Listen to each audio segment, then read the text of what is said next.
Face à la montée inquiétante des violences basées sur le genre dans de nombreuses régions du continent, la Conférence des Églises de toute l'Afrique, CETA, a organisé un atelier réunissant plusieurs organisations religieuses, des chefs traditionnels et des membres de la société civile. Lorsque on parle de la violence basée sur le genre, on fait référence à toute forme de violence infligée à une personne. C'est-à-dire qu'on force la personne à faire quelque chose contre sa volonté. Ça peut se retrouver dans nos familles, dans les écoles. Un mari qui violente sa femme, ça rentre dans le cadre des VBG. Quelques pratiques traditionnelles qui aujourd'hui ne respectent pas le droit de la personne à qui on fait subir ces pratiques-là, entre dans le domaine des VBG. Une femme qui a perdu son mari, elle souffre déjà d'avoir perdu un être cher, mais on lui fait passer par des pratiques pas possibles. Les travaux sont essentiellement axés sur des sessions plénières, des groupes de travail, des réflexions collectives et des témoignages.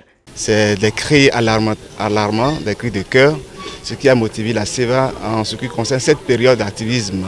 En ce qui concerne la journée pour l'élimination de la violence basée sur le genre du 25 novembre au 10 décembre. Donc c'est dans ce contexte que la CEVA jugeait bon de rassembler la société, en commençant par les leaders religieux, et les chefs traditionnels, les responsables des communautés, afin de les sensibiliser pour passer de la sensibilisation à l'action. Les violences basées sur le genre se manifestent sous diverses formes et touchent toutes les couches de la société. Les statistiques actuelles révèlent une augmentation alarmante de ce fléau.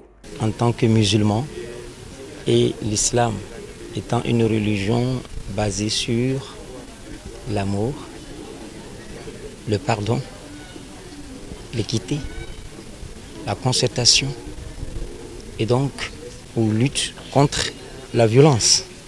Ce que nous avons dans l'islam comme référence culite contre ça, et également les stratégies que nous aussi nous adoptons pour lutter contre la VBG. La fille afrique o la do funya funya ne nyonu alo fidevide le a o ne va glen nami ne mia hento na me lo to he jina azonlia ke nyina veve sese na mia nyibe no sonya va be na ne nde jobe mi pedo yo ntia ne mi tonya jibe ya sonya so yi commissariat go mi ne mi we a o do la yi commissariat a dénoncer ameo evo parent to ko ba kona no mi ajibe yo de kukulo be na ameya yo tagambe vielo lo be comme toilo be yo la onya la home no se forcer o sonya ya ne so joba be ya anketa ogbon la be ndi pepe mlejo gbade ko nya ku na vin so bobo ya mi nem troy konyeme ya kudo office afike ma da fodo a nem senya wa be dia ma wa ho ne ma kpo de vi obe de non lo. Cette initiative s'inscrit dans une démarche proactive de sensibilisation, de formation et de soutien aux victimes et aux communautés. L'objectif principal de cet atelier de 2 jours, ouvert le 11 décembre 2024 à Lomé, est de créer un environnement protecteur et résilient où les individus peuvent vivre sans la menace des violences basées sur le genre. Ceux qui sont réunis ici, là, c'est qu'ils soient vraiment informés par rapport à tous les instruments juridiques que notre pays a mis en place pour pouvoir lutter contre les VBG, pour réduire tant soit peu les VBG, même pas pourquoi ne pas parler d'un Togo sans VBG. Le Togo a souscrit au protocole de Maputo et ne s'est pas arrêté à cela.